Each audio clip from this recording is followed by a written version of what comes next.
Meus irmãos, de novo, nós vamos meditar na carta de Pedro. É claro que não no mesmo capítulo que meditamos alguns domingos atrás, mas hoje nós vamos meditar, pensar no capítulo 2, do verso 1 até o verso 10. Primeira carta do apóstolo Pedro, capítulo 2, verso 1 até o verso 10.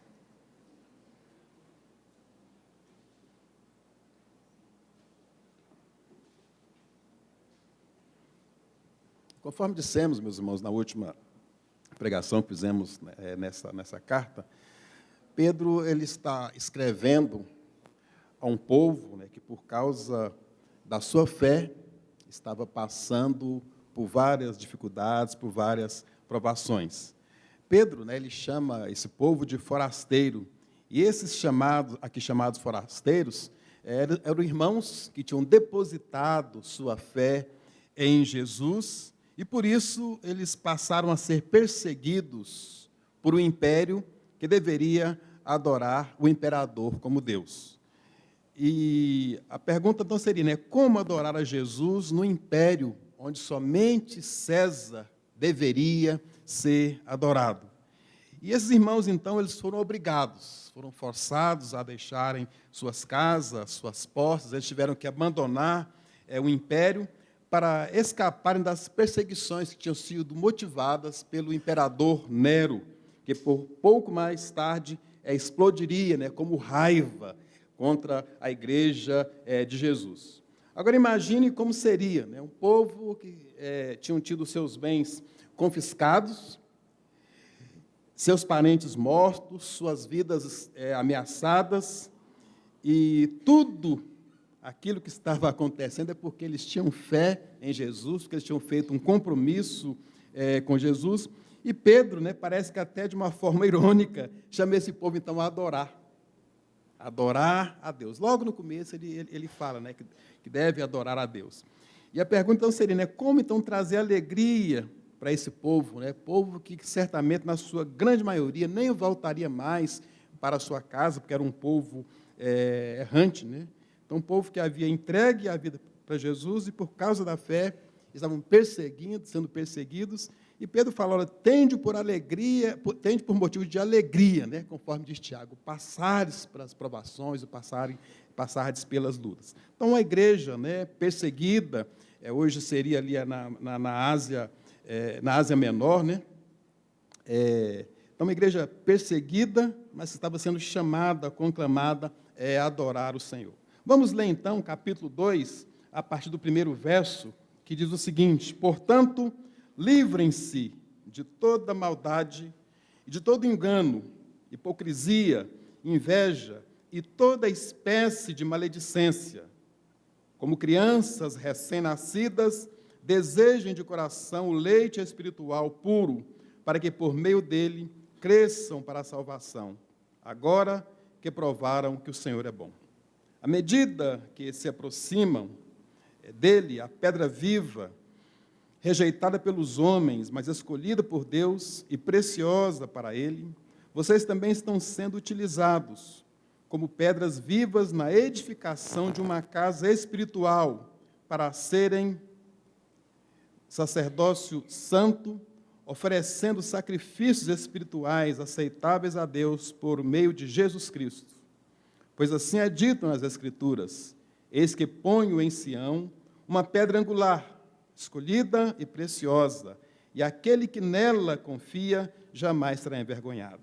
Portanto, para vocês, os que creem, esta pedra é preciosa, mas para os que não creem, a pedra que os construtores rejeitaram tornou-se a pedra angular, e pedra de tropeço e rocha que faz cair.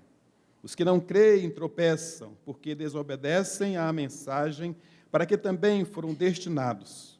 Vocês, porém, são geração eleita, sacerdócio real, nação santa, povo exclusivo de Deus, para anunciar as grandezas daquele que os chamou das trevas para a sua maravilhosa luz.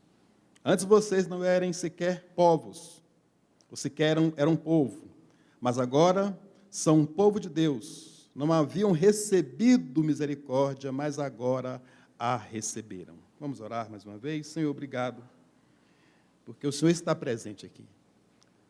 A palavra diz que onde estiverem 2 ou 3 reunidos no teu nome, ali o Senhor estaria. Nós estamos aqui, um grupo bem maior, reunidos, ó Deus, no teu nome. Obrigado pela tua presença. E quando o Senhor está presente, meu Deus, alguma coisa acontece. E é nessa expectativa que nós agora estamos diante do Senhor, com a tua palavra aberta, a expectativa de que o Senhor, mais uma vez, vai usar de graça, vai usar de bondade, vai usar de misericórdia e irá nos visitar, ó Deus amado, através agora da tua palavra, através do teu Espírito, meu Deus. Cremos nisso. E porque cremos nisso, então, queremos mesmo pedir que o Senhor visite cada coração, visite, ó Deus, cada vida. Essa palavra do Senhor ela é poderosa, ela é o martelo que esmiuça a penha, é a palavra que tem poder para quebrantar o nosso coração, por mais duro, por mais indiferente que ele esteja.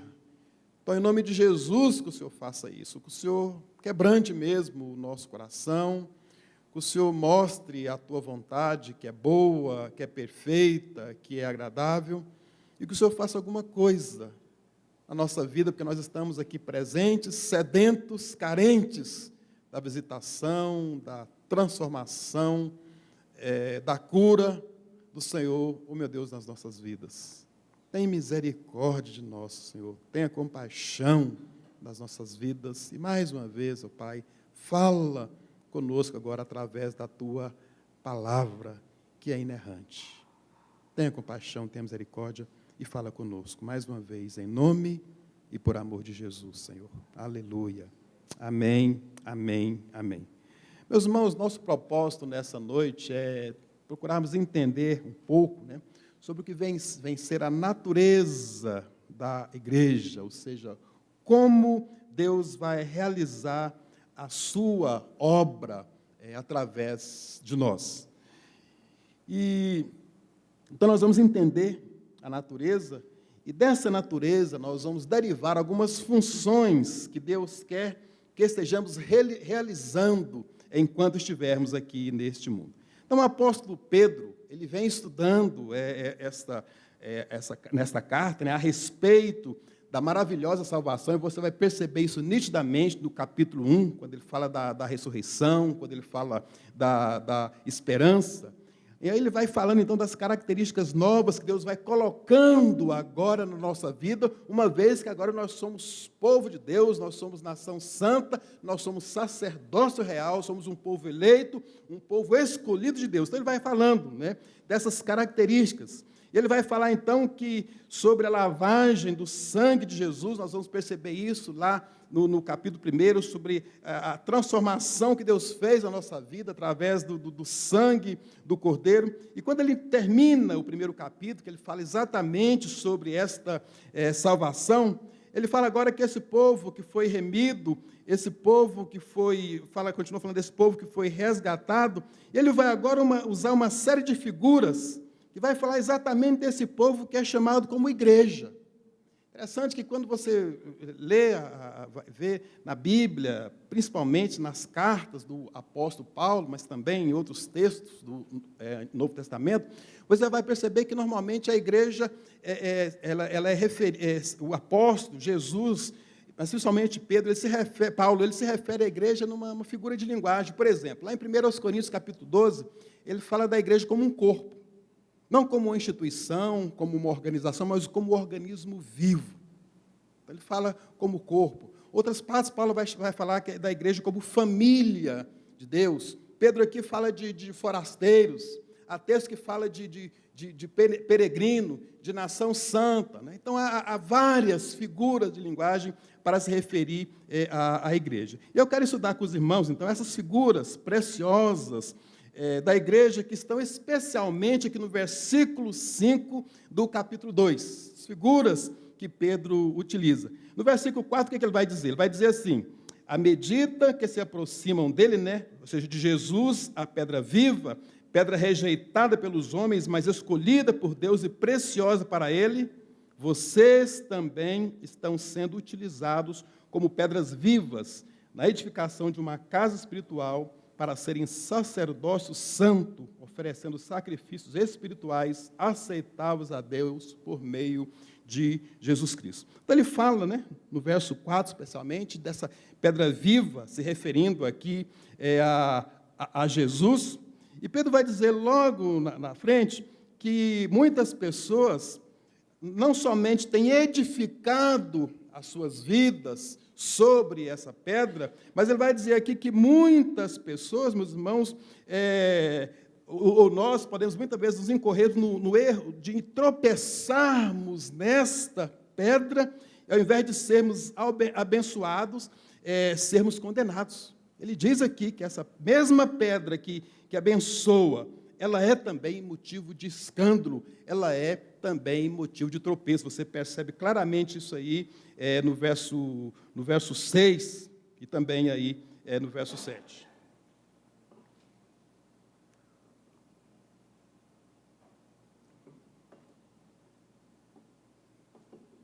Aí Pedro ele vai dizer que sobre essa edificação, interessante essa figura que ele utiliza aqui, ele fala então do verso 6 ao verso 8 sobre essa possibilidade de tropeço.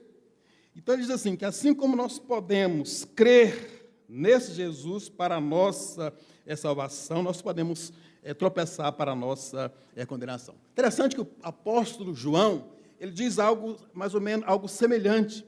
Ele diz assim, que a todo aquele que crê no Senhor Jesus Cristo, né, esse será salvo.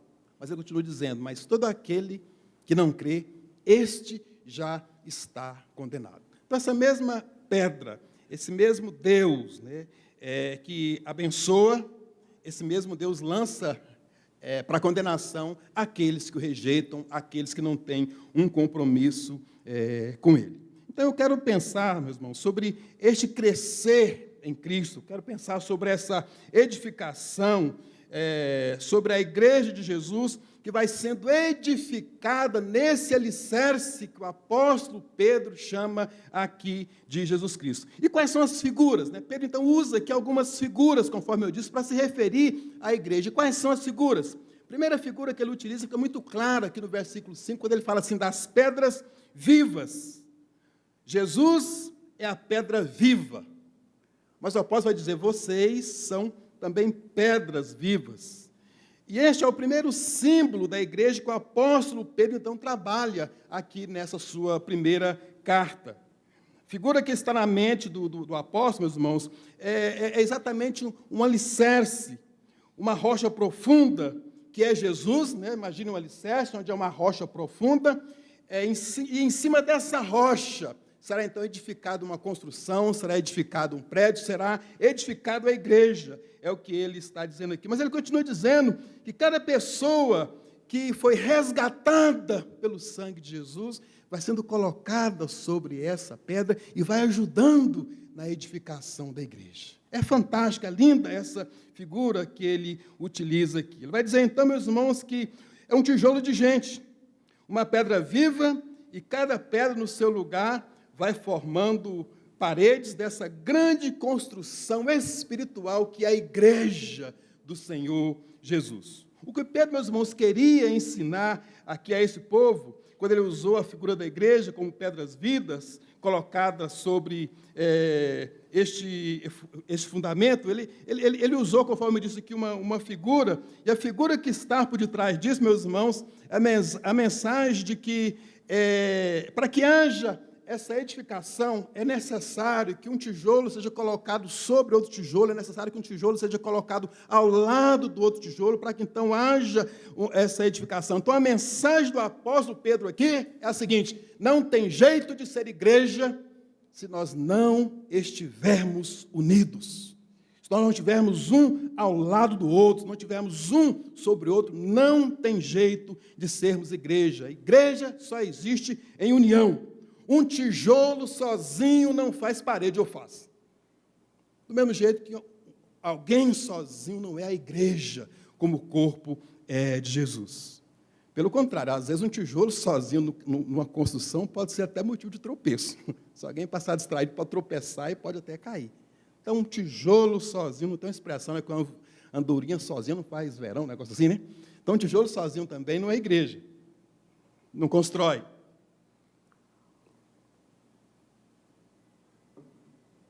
Mas quando o tijolo está no lugar certo, aí sim, na posição certa, outros tijolos sendo colocados ao lado, em cima, aí sim começa a surgir uma parede, e quando a gente mal percebe, uma construção com vários andares foi construída. Já percebeu?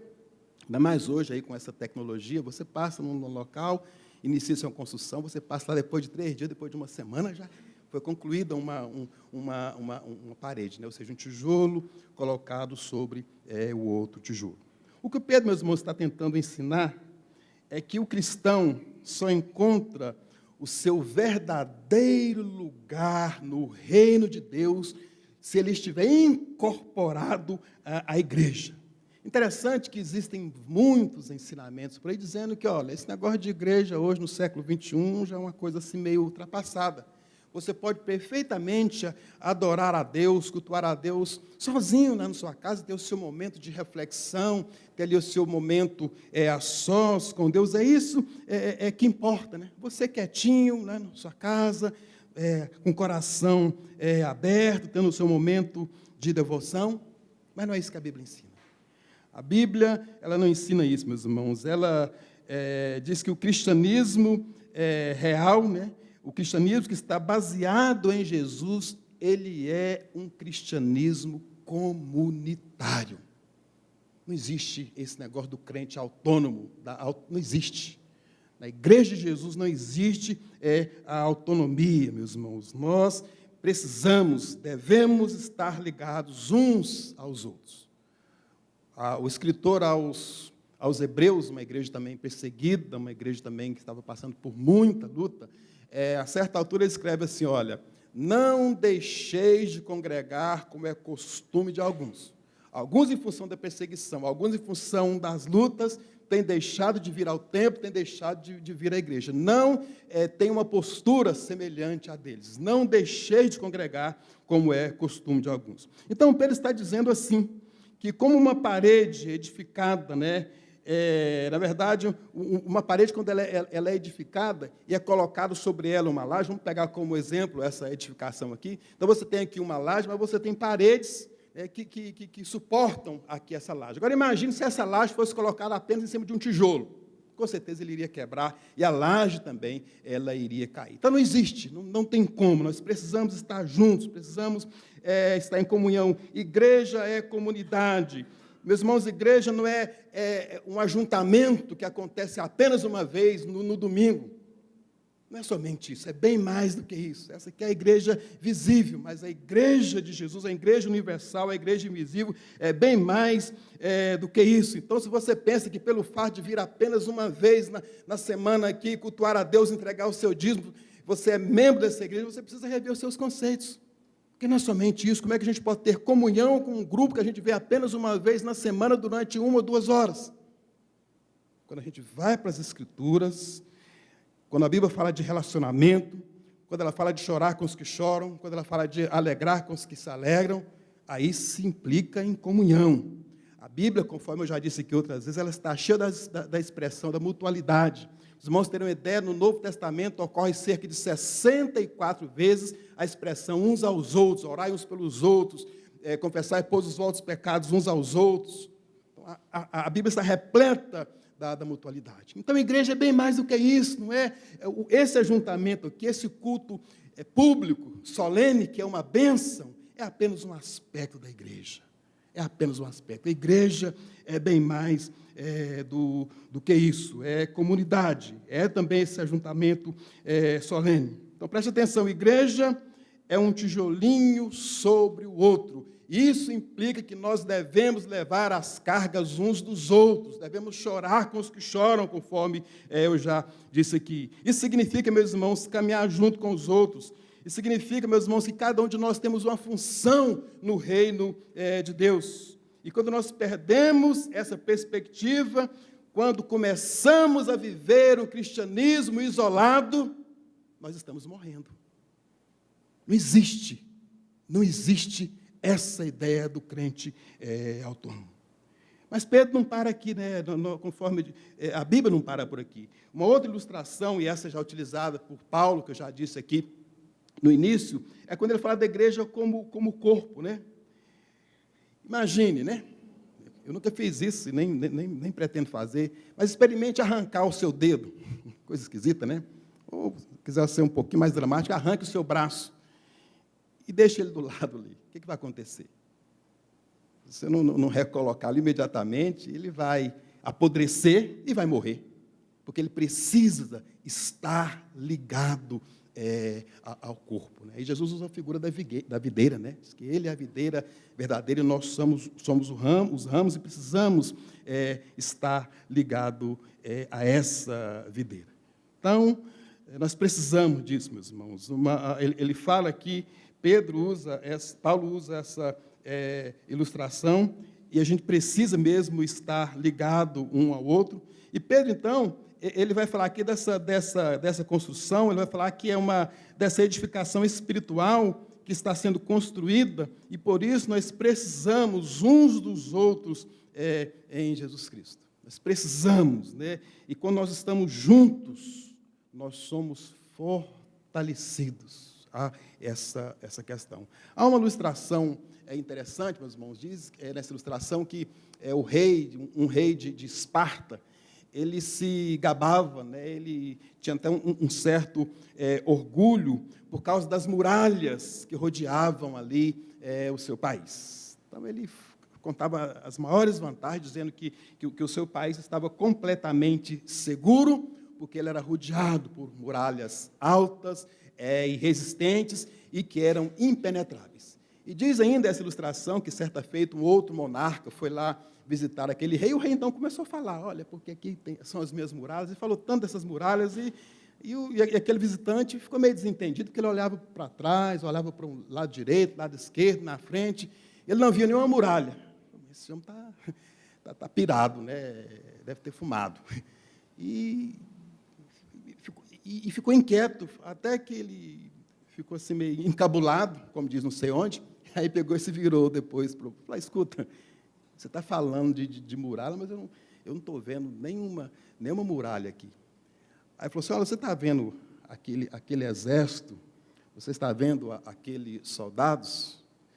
Cada soldado daquele é uma pedra, e eles unidos, eles então se tornam uma muralha que protege aqui o meu reino. Essa, meus irmãos, eu acredito que essa é a figura que o apóstolo Pedro está utilizando aqui. São pedras que, unidas umas às outras, se tornam fortes, se tornam poderosas, porque aí a unção, a presença de Jesus, então, nessa muralha.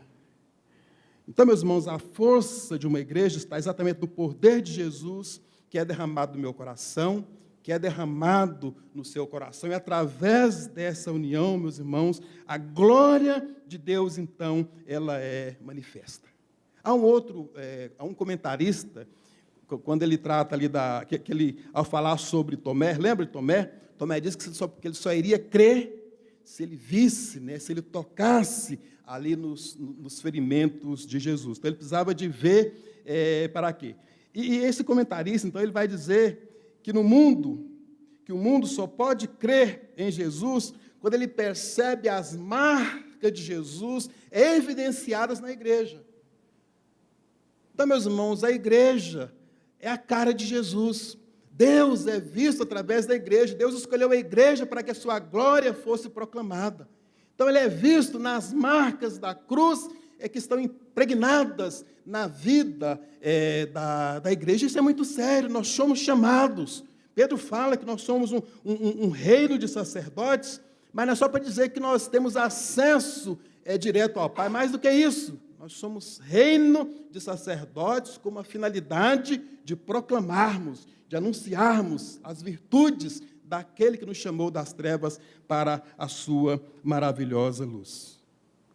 Agora, meus irmãos, nessa igreja, ou nesse conjunto, Acontece muita coisa boa, mas também, meus irmãos, pode acontecer algumas coisas ruins. Numa construção, pode haver rachaduras. Pode haver rachaduras. E eu costumo dizer, meus irmãos, que uma parede ela está prestes a cair quando as rachaduras elas começam a ficar acentuadas, como, por exemplo, você consegue colocar um dedo, de repente dois, depois, de repente, você consegue colocar toda a sua mão naquela rachadura. Há um sério risco de repente, aquela parede ou aquela edificação, aquela construção, ela se desabar. Então, o negócio vai abrindo, a gente fica até com medo de chegar. E muitas vezes, meus irmãos, no seio da igreja, acontece isso. Deus está edificando uma parede, mas algumas rachaduras começam a surgir. Às vezes, são, por exemplo, as rachaduras, as brechas doutrinárias, das heresias que nós permitimos, dos ensinos equivocados que nós permitimos que entre na igreja. Meus irmãos, se tem uma coisa que o nosso inimigo odeia, é a unidade. O diabo, ele odeia a união, ele odeia a comunhão, e o que ele puder fazer, ele irá fazer, como de fato ele tem feito. Então, um caminho que ele utiliza é exatamente esse, meus irmãos, das heresias. O diabo não gosta de união, ele quer quebrar, ele quer rachar, a Bíblia diz que ele veio para roubar, para matar e para destruir. Ele não tem escrúpulos, nós não podemos brincar com ele, é o nosso pior inimigo. Então, ele quer destruir a igreja, mas louvado seja Deus, que maior é aquele que habita em nós, maior é aquele que habita na igreja. E a Bíblia diz, então, que nós devemos resistir ao diabo e ele fugirá de nós. Só que nós só resistimos ao diabo nos submetendo a Deus, individualmente e como igreja.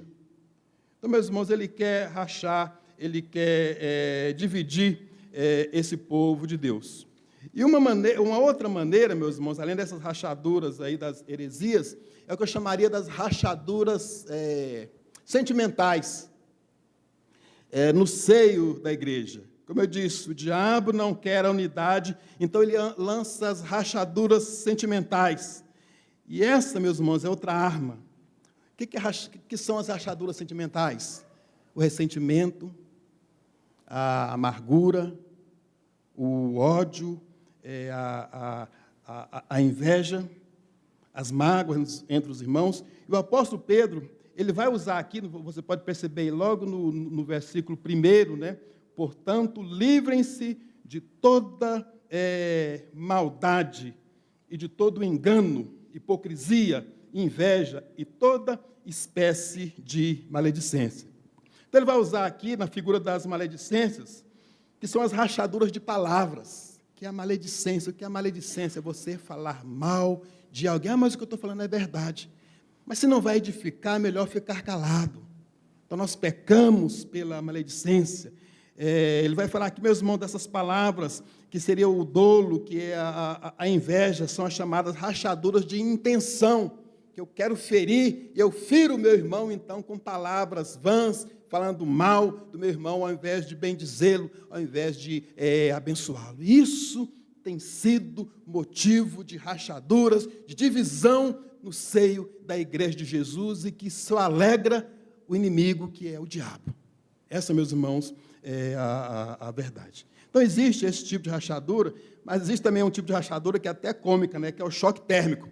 É quando você pega o irmão bem frio, o irmão bem quente, bota junto, aí dá um choque e tem até uma rachadura, né? Então, existe também esse tipo de rachadura, mas nós não vamos entrar aqui nesse detalhe.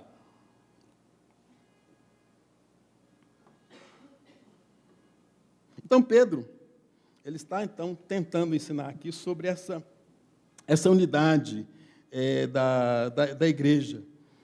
E quando, meus irmãos, nós quebramos essa unidade, ele vai dizer que Deus vai julgar essa igreja.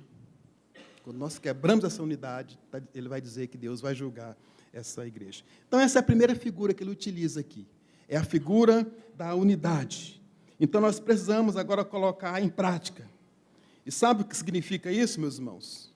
Colocar em prática essa unidade da igreja, eu parar de defender os meus próprios interesses, é eu começar a sofrer com os meus irmãos, é eu começar a chorar com os meus irmãos, começar a sorrir com os meus irmãos, é eu começar a amar os meus irmãos, independentemente da sua posição, independentemente se ele tem dinheiro ou não, se ele veste bem ou não, se ele gosta de música ou não, se ele gosta de um tipo de música que eu não gosto, independentemente disso, eu preciso amar esse irmão. E Paulo vai dizer lá em Gálatas capítulo 6, nós devemos carregar os fardos, as cargas uns dos outros. Agora, como que eu vou chorar com meu irmão se eu nem sei da sua dor?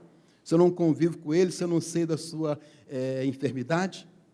Então não tem jeito de ser igreja se não houver convívio. Então a primeira figura que ele utiliza aqui é essa figura da unidade, mas uma outra figura que ele utiliza aqui, meus irmãos, a segunda figura que nós vamos encontrar aqui, é que esses tijolos que são colocados, meus irmãos, eles não constroem qualquer tipo de edifício. Ele está dizendo aqui que é um edifício espiritual. Não é, meus irmãos, um prédio de apartamentos, não é um clube, não é um teatro, não é um prédio comercial, mas não, é uma edificação espiritual. Olha o que diz aí, vamos ler de novo o versículo 5, né? Vocês também estão sendo utilizados como pedras vivas na edificação de uma casa espiritual. É o que ele diz aqui, ou seja, pedras vivas que constrói um edifício, o templo do Senhor. Interessante que quando a Bíblia fala de templo do Senhor, ela está se referindo ao palácio do rei, ao palácio de Deus, a morada de Deus. E este, meus irmãos, era o conceito. Você vai ver lá, principalmente no Velho Testamento, ele vai nos ensinar que o templo de Jerusalém era o palácio, era a morada que marcava a presença de Deus ali naquele lugar. No dia, você vai ver isso no Antigo Testamento, quando eles terminaram a edificação do templo, quando eles foram então fazer uma oração de consagração deste templo ao Senhor, quando eles fizeram uma oração de consagração, diz as Escrituras que a glória do Senhor penetrou, encheu aquele lugar. E a ideia, meus irmãos, quando a Bíblia fala da glória do Senhor, é a ideia de fumaça, é a ideia de uma nuvem, é a ideia de neblina.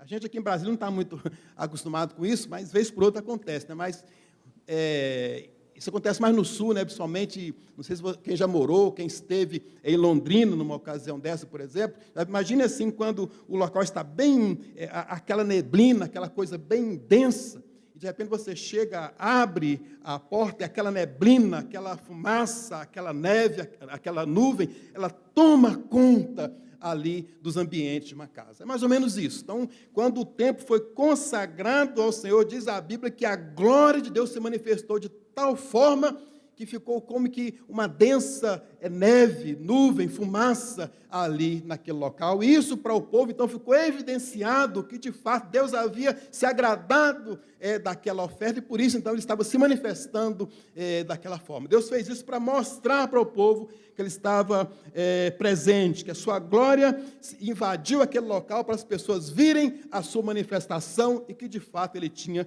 se agradado daquela dedicação. Agora, é interessante que a palavra de Deus vai dizer aqui no Novo Testamento que a coisa é diferente. Há um milagre, mas um milagre diferente. Ele vai dizer que cada pedra viva, né, quem são essas pedras? Essa pedra sou eu, essa pedra é você. Então, ele vai dizer que cada pedra viva dessa aqui se torna o templo do Espírito Santo e a glória de Deus, ela brilha em mim, ela brilha em você, mas de repente, quando nós estamos reunidos, diz a Bíblia que essa glória, ela brilha com maior intensidade, e aí o mundo vai saber que Jesus Cristo, de fato, ele foi enviado.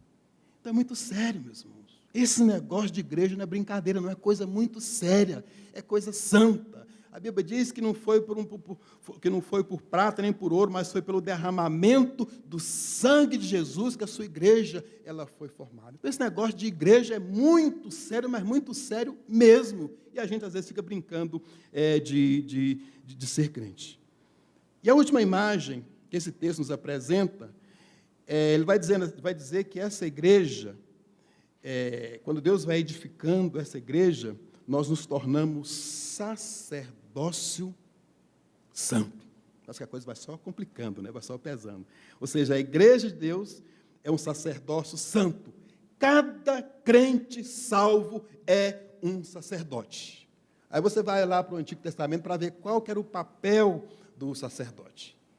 O sacerdote ele não apresentava somente, ele não se apresentava, aliás, ele apresentava sacrifícios primeiro para se purificar, mas depois ele ia interceder pelo povo, ele iria apresentar o povo a Deus. O profeta traz uma palavra, uma mensagem do alto para baixo, ele traz uma palavra de Deus para as pessoas. Agora, o sacerdote, ele apresentava as pessoas a Deus. Ele vai dizer, então, que nós somos esses sacerdotes. A Bíblia diz que aconteceu um milagre literal, né? Quando Jesus morreu, diz que o véu que separava, e quando fala em véu, meus irmãos, imagine um catálogo telefônico, não é uma coisa muito grossa mesmo, a Bíblia fala véu, mas não era apenas um véu, mas era algo muito grosso.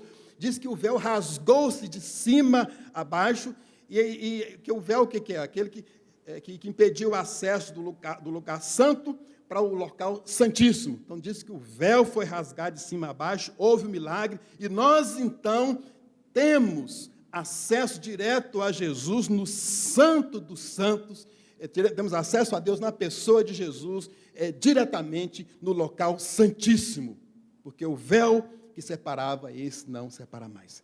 Então, está dizendo que nós somos sacerdotes, que a igreja, então, ela é o sacerdócio, ou seja, nós agora temos acesso a Deus.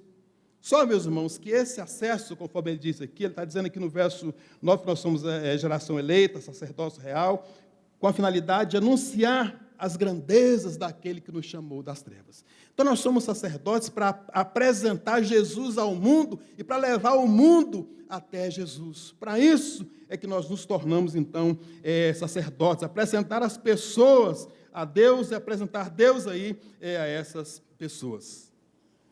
Então, meus irmãos, Deus quer que essa glória dele brilhe.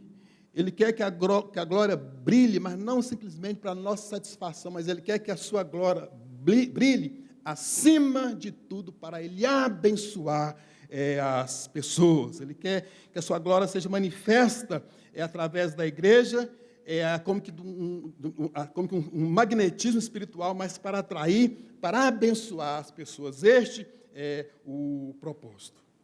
Então, essa, meus irmãos, é a natureza e a missão da igreja. Nós somos um povo de sacerdotes. E é isso que Pedro vai dizer no verso 9. Somos um povo de sacerdotes para anunciarmos as grandezas daquele que nos chamou das trevas para a sua maravilhosa luz. Aí surge a pergunta, o que Deus tem feito, né, no nosso meio, como igreja, como comunidade dos redimidos, como povo santo? O que Ele faz, o que Ele tem feito na sua vida e através da sua vida para abençoar outras pessoas? Meus irmãos, isso aqui, o culto, não é um momento de entretenimento. Eu sei que os irmãos sabem disso. Isso não é apenas um momento, né, de entretenimento, onde a gente vem, ouve uma música, que gosta, uma mensagem que às vezes agrada, às vezes não agrada. Não é simplesmente para isso. Igreja não é simplesmente isso, meus irmãos. É o lugar, de fato, onde a glória de Jesus ela precisa brilhar na minha vida, na sua vida. Este, meus irmãos, é o lugar onde Deus vai responder às orações, porque o povo de Deus vai estar clamando. Este é o lugar onde a glória, o amor, a presença de Deus, ela precisa ser manifesta na vida da igreja, porque Deus vai usar a sua vida como resposta de oração de alguém. Já parou para pensar nisso? Deus te usando como um sacerdote? Então, esse lugar, o local onde Deus vai, a glória de Deus precisa ser manifesta. Sabe por quê? Porque este lugar, ou a igreja, é aquele lugar onde as pedras estão justapostas, uma sobre a outra, e Pedro vai dizer então que a partir de então disso vai haver a edificação, a construção de uma casa espiritual, é o que ele vai dizer aqui.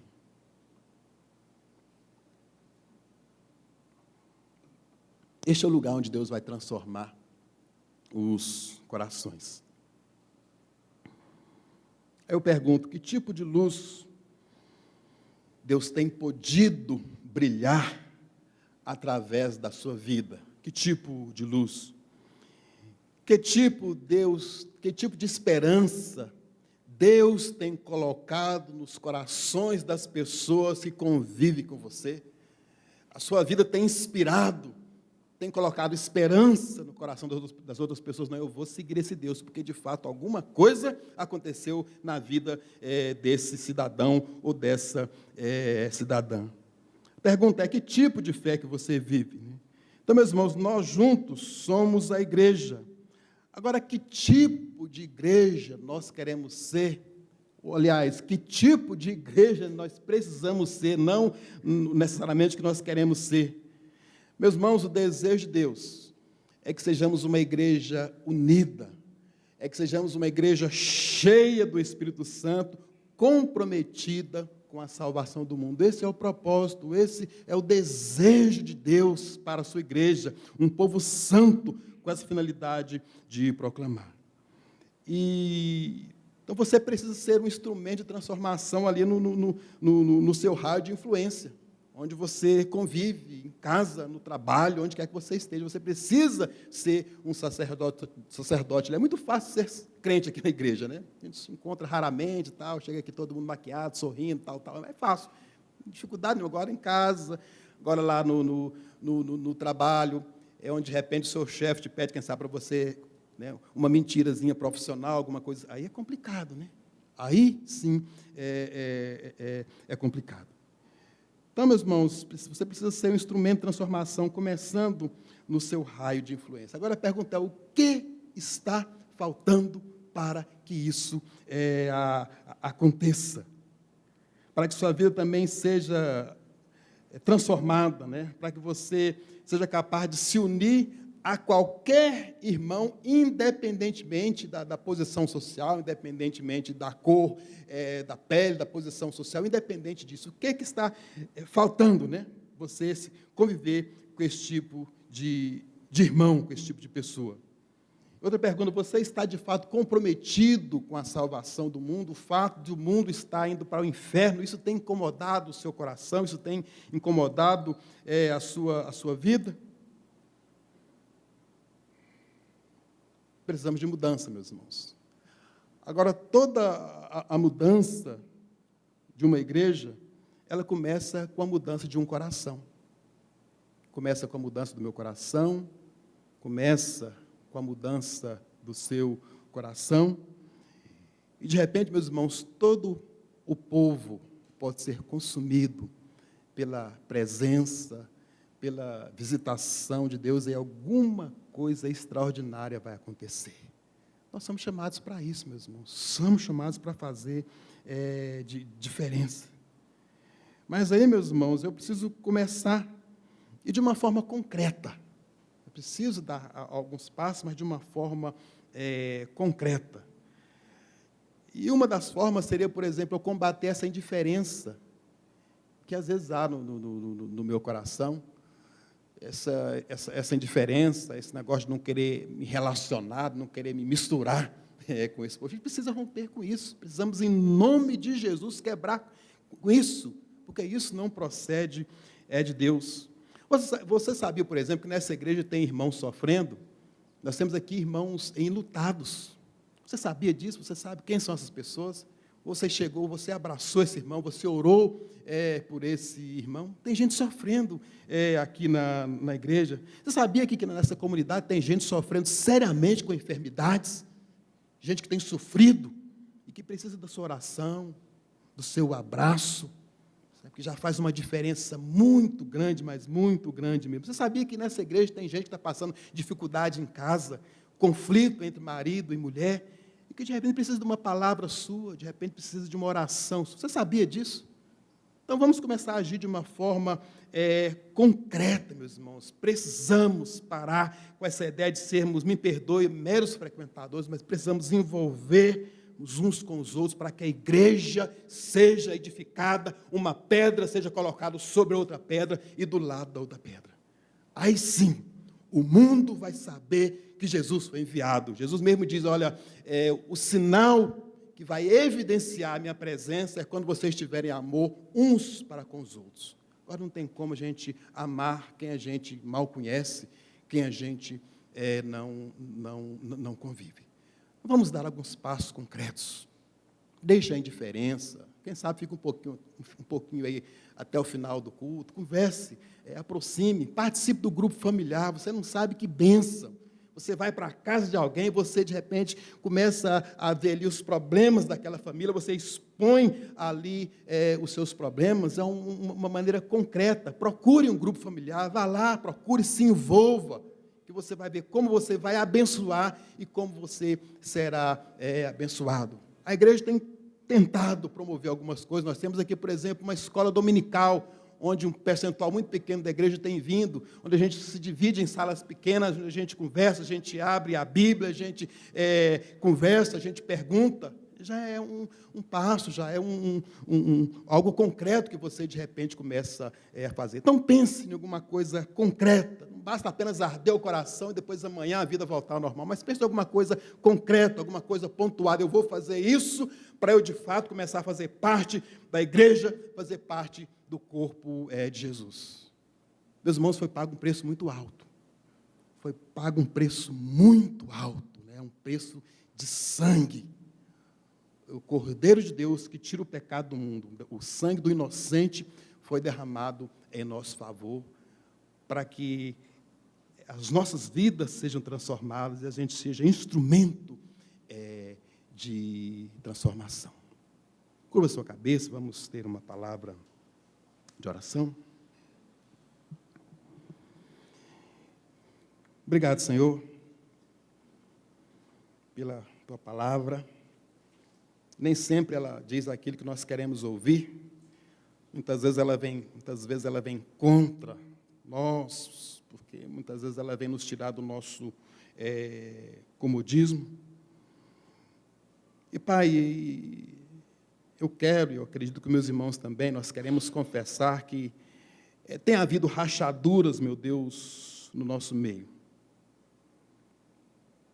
Quero confessar que, na maioria, nós somos um povo acomodado, um povo que deveria estar cheio do Espírito Santo, mas que muitas vezes está cheio, oh meu Deus amado, de si mesmo.